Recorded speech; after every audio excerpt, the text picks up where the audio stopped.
our critical home repair program was built out of a need, and what we saw that there are currently people in their communities, and they're a stable member of their communities, but they can't do the work needed to repair their house or keep it up in a shape, and so eventually their house will become in disrepair and they will essentially be forced out of their home.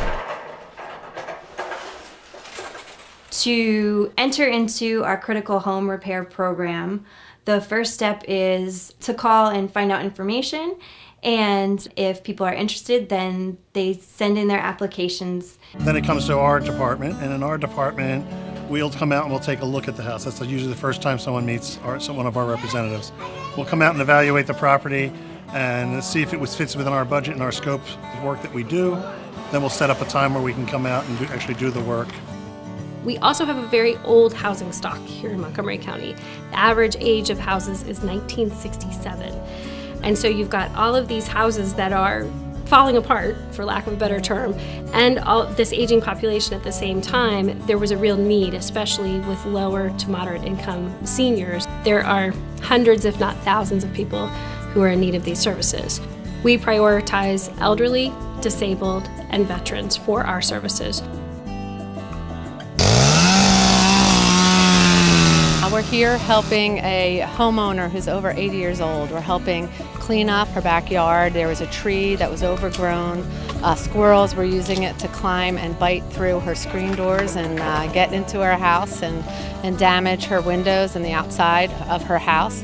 We have DeMarco roofers here who are helping us with a major roof repair where water was leaking and coming in into our bathrooms. And we're also painting the front door. This is a project that would easily take at least a week and $15,000 at least to repair. But today, with Habitat for Humanity of Montgomery County, in one day, and for under $2,000 and all of these volunteer work hours, we're going to do it in one day. Today I'm headed over to Anthony's house. He's a veteran that got selected for our program. He needed a whole roof repair. It was leaking through the ceiling, along with some other issues, and so we've pretty much got that project wrapped up, but we're going to try to replace a toilet today and see if we can knock out some other jobs and get this closer to finishing up. I'll tell you, I'm very happy with Habitat, and I guess starting out the first day I talked to Michelle, the general manager, and she helped me a lot and cared for me, and I told her our problems as far as what we need, as far as roof, siding, gutters, and all.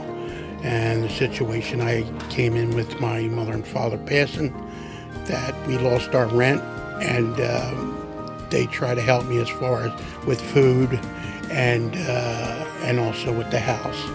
This might have been the first time that someone's really needed to reach out to get some outside help. And that's something that's really, really hard to do. And one of the bravest things that someone can do is to recognize when they need support to stay in their home. I'm very grateful to them. I wish like years ago with things like this that are happening today in today's time that they didn't have years ago. People just lost their homes. People just went hungry. Luckily, I'm at a time at 72 years old that I think they came upon me at the right time to help us. I appreciate the company Habitat and the helping the needy. I guess that's number one. And I think that workers represent that when they come into the person's home. They feel for the especially person. You made us comfortable, and you Caleb, were friendly, you you were are efficient. Tremendous, and I told you that from day one. If they were all like you, you'd have a winner. And you do an excellent job. You're a great carpenter. You're a great person. Talented. And personality is great. You came in here to do the job and treat the people the way they should have been treated. And with respect. And I really appreciate that. And my wife can tell you, I always talked about you. Yeah. And to Chuck. It's been a real pleasure for me working with you, especially I mean, we have the veteran connection. Right, yeah. You know, I really feel a tie when I can work with a fellow veteran that served for our country the way I did. And one, I'm gonna miss working with you. I'm really gonna miss working with Bruno. You made a lifelong friend there. Yeah. He's gonna miss you. But I appreciate it, how kind and friendly you've been, and how enjoyable this job has been. I appreciate that, and I appreciate you, and I'll never forget you. I'm not going to say you're a habitat worker.